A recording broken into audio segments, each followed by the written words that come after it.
Isokinetic muscle contractions are the result in movements of a constant speed. You can use a isokinetic dynamometer to measure the constant speed of isokinetic muscle contraction.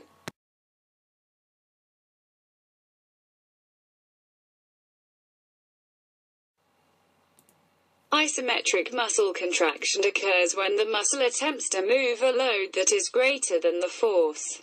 Muscles contract isometrically when they are acting to primarily maintain an upright posture to hold joints in a stationary position while movements occur at other joints. For example, in our knee bend, the quadriceps muscle contracts isometrically when the squatting position is held for a few seconds to hold the knee in a flexed position. Muscles also contract when we begin to rise to the upright position until the tension exceeds the load, which is the weight of the upper body.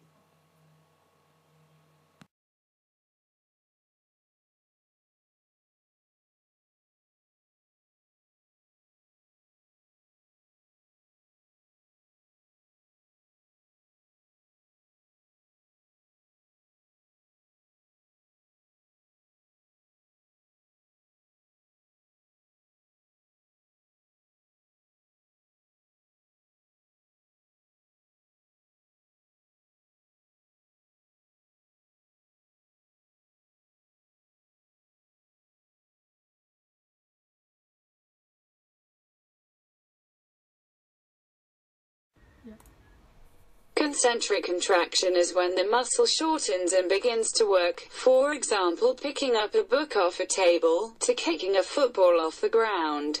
These are the very basic types of concentric movements in the human body.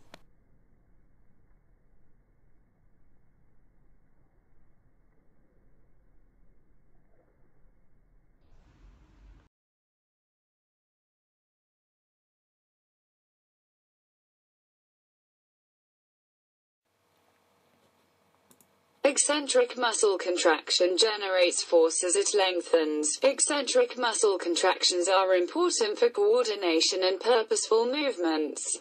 An example of an eccentric contraction would occur in your calf as you're walking up a steep hill, if we look at this in a sporting environment. Cross-country runners would use eccentric contractions a lot in the races as they are running up steep surfaces and hills frequently. Eccentric contractions are about 50% more forceful than concentric ones at the same load, and more often cause delayed onset muscle soreness.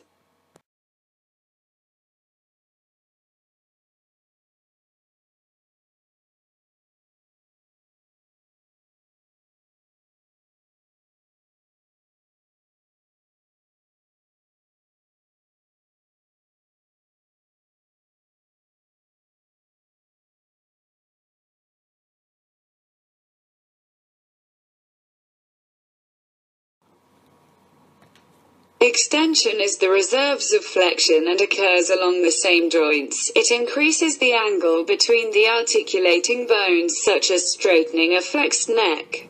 Extension is the opposite when the rider's leg is at the bottom of the movement. Flexion is the bending movement that decreases the angle at the joint. An example of flexion is a bicep curl. A sporting example of flexion is riding a bike in a race, when the rider leg is at a 90-degree angle.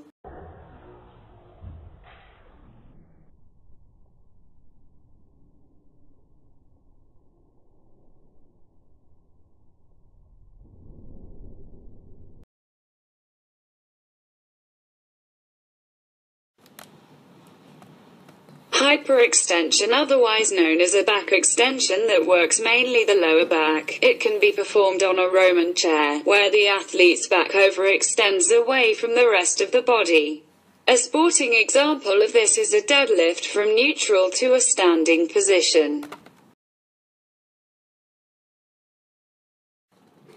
You don't need it anyway. Circumduction is simply a circular movement in or around a joint. It is the conical movement of a limb extending from a joint, and sporting example of circumduction is a cricket ball.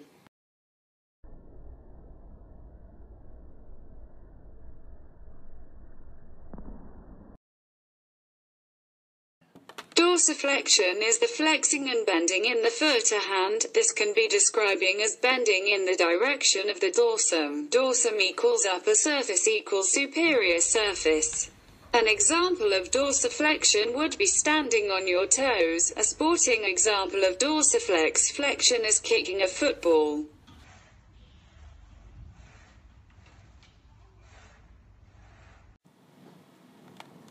Plantar flexion is the movement of the foot in which the foot or toes flex downwards towards the sole. An example of plantar flexion would be calf raises.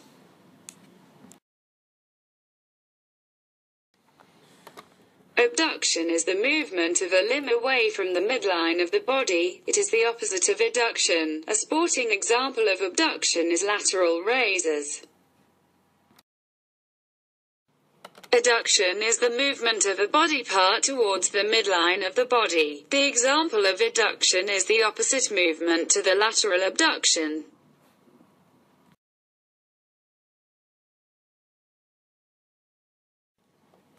Elevation is the upward movement of the body. Elevation of a shoulder joint raises the corresponding arm vertically upwards. A sporting example. Depression is the downward movement of the body. Shoulder joints lower corresponding arm vertically downwards. A sporting example of this be the opposite movement of a shoulder shrug.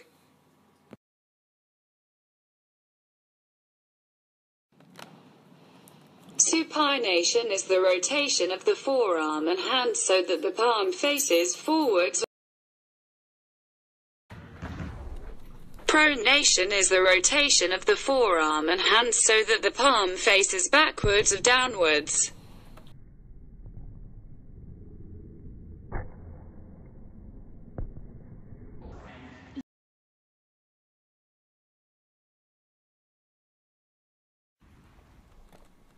Eversion is movement in which the plant surface of the foot rotates away from the midline of the body. A sporting example of this would be passing a football with the side of your foot. Inversion is movement in which the plant surface of the foot rotates towards the midline of the body. A sporting example of this would be passing a football.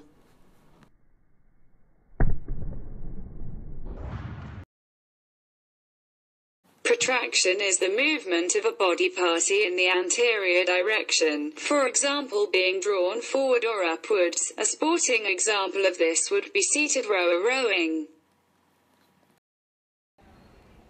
Retraction is movement of a body part in the posterior direction, i.e. being drawn backwards.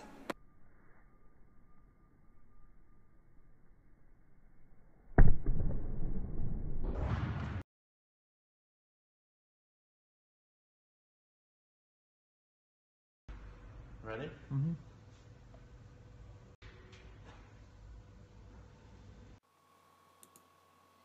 Size of the stimulus is the force a muscle can exert is dependent upon the size of the stimulus and subsequently will influence the number of motor units recruited. This learnt characteristic allows efficient execution of fine and gross motor skills, e.g. compared arts of picking up a pen. Compared to kicking a football or attempting a maximum lift, the number of motor units, the higher number of motor units, the more muscle fibers recruited. The number of motor units consists of one somatic efferent neuron and all of the muscle fibers. There are different types, fast versus slow motor units. The reason for this is because motor units are not identical and are gathered into groups. Both efferent neuron and muscle fibers have distinctive properties. There are three types, which are slow oxidative, fast oxidative, and fast glycolytic. Slow oxidative are highly resistant to fatigue. Fast glycolytic fibers fatigue rapidly. Muscles which are used during exercise continuously would contain a higher percentage of fatigue-resistant slow oxidative muscle fibers.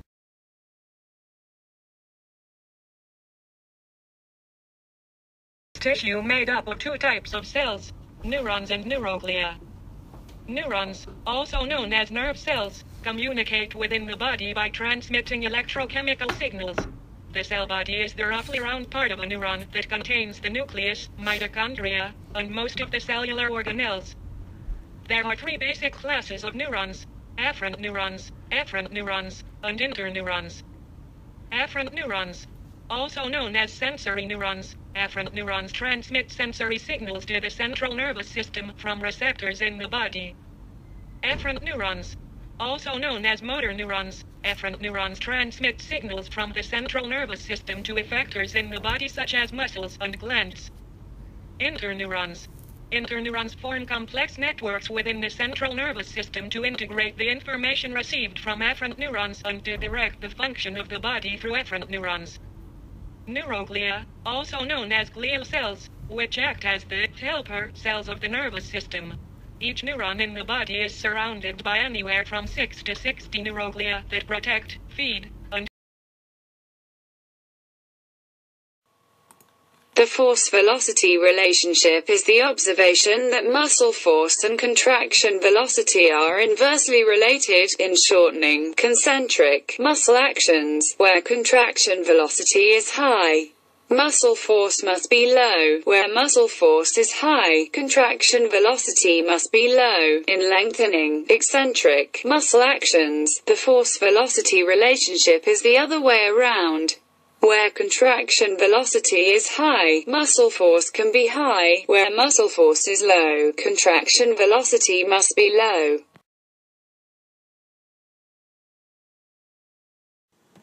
The active length-tension relationship reflects the degree of overlap between the actin and myosin filaments in a sarcomere. Too much or too little overlap leads to suboptimal tension being developed, but where the overlap is just right, maximal tension is developed. The passive length-tension relationship reflects the presence of elastic elements within a sarcomere, which stretch and produce force with increasing length. The length-tension relationship describes the force exerted by individual muscle fibers and muscles.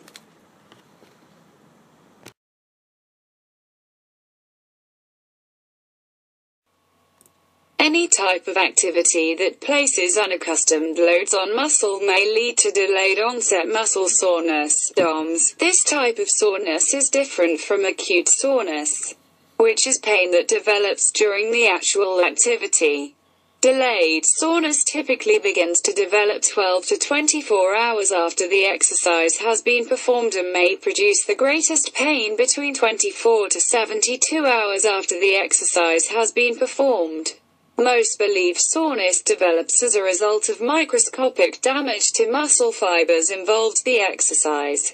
This type of damage likely results from novel stresses that were experienced during the exercise. Activities which cause DOMS all cause muscles to lengthen while force is applied. This is eccentric muscle action. Examples of eccentric muscle actions include the lowering phase of a bicep curl exercise or the lengthening of the thigh muscles while the limb brakes against your body's momentum as it walks or jogs down a hill. Characteristics of DOMS beyond local muscle pain, swelling of the affected limbs, stiffness of the joint accompanied by temporary reduction in a joint's range of motion, tenderness to the touch, temporary reduction in strength of the affected muscles, lasting days in rare and severe cases, muscle breakdown to the extent that the kidneys. The sequence of events in motor neurons and muscle fibers can lead to developing tension in muscle. During the sequence, different things occur between the stimulus and the muscle movement. An individual motor neuron doesn't cause the muscle to stimulate, but however, only a small number of muscle fibers within a muscle, to allow a contraction to occur freely. Sliding filament theory of muscle contraction can be broken down into 4 stages. Muscle activation. This stage is where the motor nerve would stimulate an impulse to be able to pass on a motor neuron to the neuromuscular junction.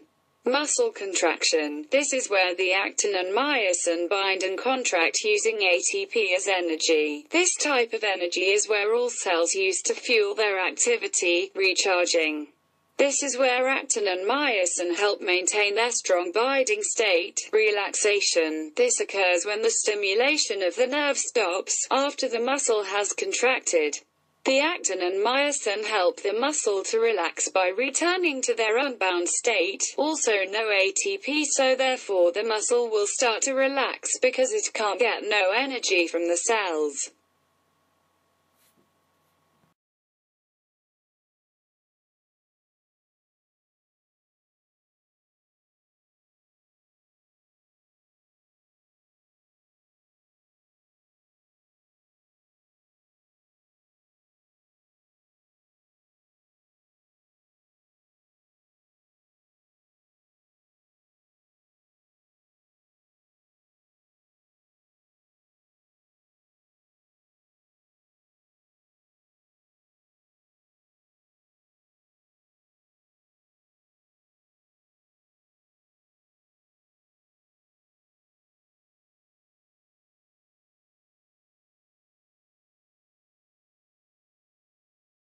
Proprioception is the sense of the position of a body part and the force being generated during movement. Proprioception relies on two primary stretch receptors: Golgi tendon organs and muscle spindles. Muscle spindles are sensory receptors within the muscle that primarily detect changes in the length of a muscle.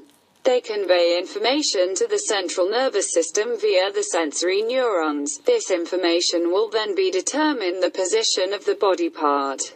The Golgi organ is a proprioceptive sensory receptor.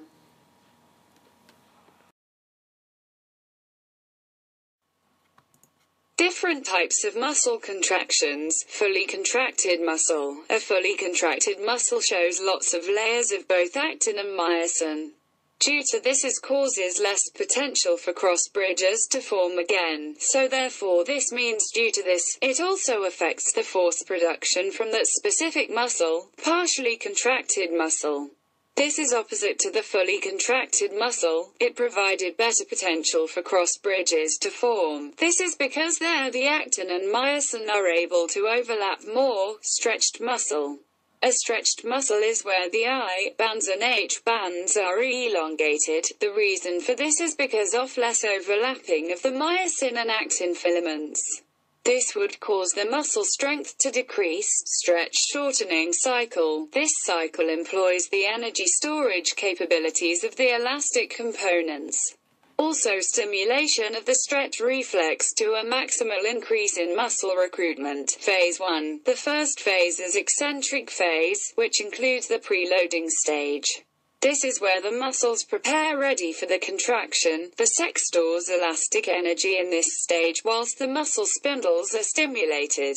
During this stage the muscle spindles are stretched to send a signal to the spinal cord. Without that signal being sent, it wouldn't allow the muscle to contract ready to jump.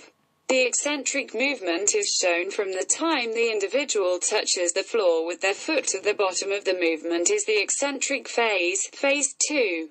The second phase is the time between the eccentric and concentric phases. This phase is the time from the end of the eccentric phase to the start of the concentric muscle action. During this phase, there is a delay which occurs between the eccentric and concentric muscle actions. The reason for this is because the nerves send a signal to the muscle group. It is important during this phase the SSC isn't long. If the phase lasts long, the energy stored during the first stage will dissipate as heat. Also, the stretch reflex will have no input in increasing muscle activity during the concentric phase. The individual shows this because once he has touched the floor and the movement has stopped, the amortization phase has begun. Phase 3. This phase is concentric. This is the body's response to the both first and second phase. The energy which was stored. The stretch reflex is a muscle contraction. It is also known as deep tendon reflex, knee jerk reflex. This contraction is in response to stretching within the muscle. It is a reflex which provides regulation of skeletal muscle length. During the contraction, a muscle sometimes lengthens. The muscle spindle is stretched and its nerve activity increases. When a muscle spindle is stretched, an impulse is immediately sent to the spinal cord and a response to contract the muscle is received. Stretch reflex is important in posture. It is important as it helps maintain good posture. The reason this is important is because if an individual was to lean to the side, it could cause a stretch in areas such as spinal, hip and leg muscles to the other side. This is because of the stretch reflex. Tendon reflex. This is a contraction of a muscle in response to a stretch which has happened by a sharp tap.